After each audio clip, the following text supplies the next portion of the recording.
Hey everyone, welcome to the second video in our Himiway Escape showcase series, where we'll be covering nearly all of the components, features, and general highlights of the newest Himiway e-bike.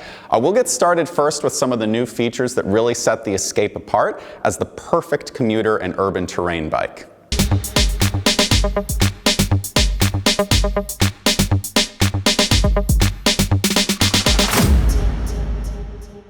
Riding comfort always sort of becomes a major consideration the further you intend to ride. So one of the factors that contributes a lot to the comfort of your ride is going to be the seat. And if you've ever had a chance to ride really any Himiway bike, be it the cruiser step through or otherwise, you know the seats are super soft, squishy, and comfortable.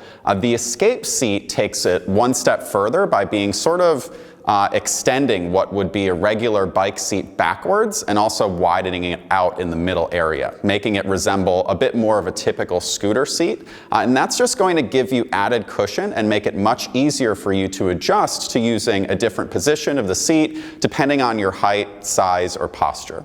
The second important factor when it comes to comfort is your suspension. The Escape is pretty unique in that regard, with full suspension including the front hydraulic shock absorbers and hydraulic lockout, as well as these back-end linear shocks on either side here.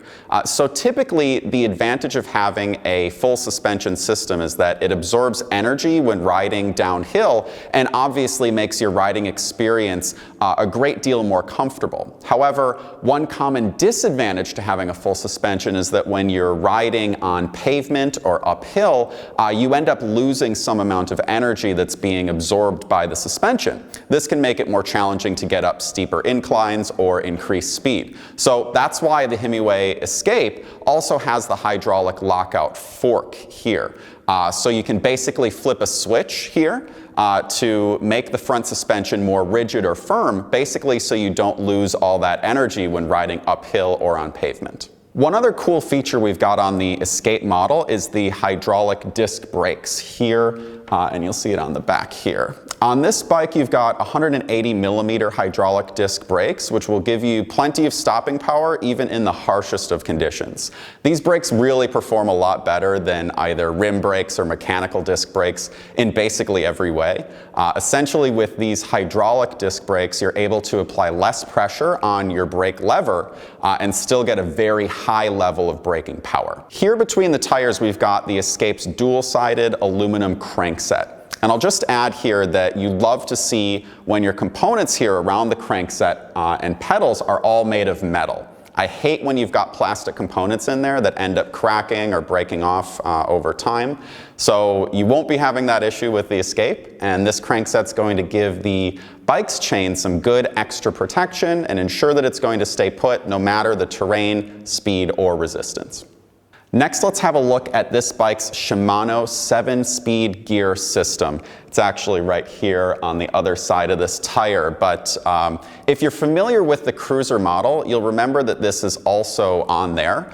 So basically with this, similar to how you would on a mountain bike or other bike, you can shift gears to adjust for riding uphill or downhill, or to generally increase speed and efficiency. Now, pairing this with the pedal assist mode for the Escape bike means you'll be able to really maximize your power when pedaling, and then also bump up that power even more with your 48-volt battery kicking into the 750-watt brushless gear hub motor. I also want to get through a few performance factors real quick for you guys. First, to be the right riding height for the Escape model, you'd ideally be between 5'2" and 6'4". You'll notice the seat on the Escape is not adjustable, but it is quite a bit bigger, so you can sit up on it or a bit further back if needed. Top speed on this bike is 23 miles per hour in pure electric mode, or 28 miles per hour in the pedal assist mode.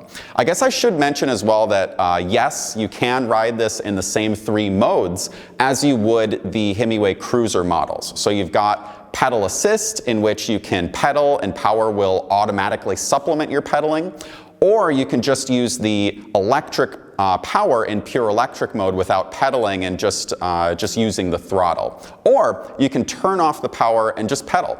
I own the cruiser bike and I've been riding around the Escape for a couple times now. And even though these bikes aren't super light, with the cruiser being 72 pounds and the Escape being 92 pounds, right around there, pedaling without power is, I would say, pretty surprisingly easy to do, especially when you're really using that 7-speed gear system as well. A couple other things regarding the Escape's performance would be that it has a payload capacity of 330 pounds, a range of about 45 miles per charge, and has the same throttle and LED screen that you'd find on the cruiser models. It does also have a great headlight and taillight. The headlight is a bit of an upgrade, I would say, from the cruiser models, already very strong headlight. And then that's actually the same taillight that you're going to find on the Escape and the cruiser model. All right, guys, that's it for our video covering the Himiway Escape's features, components, and highlights. If you have any questions, feel free to drop us a message in the comment section or stop by our website at www.himiwaybike.com. Until next time, stay safe and happy riding.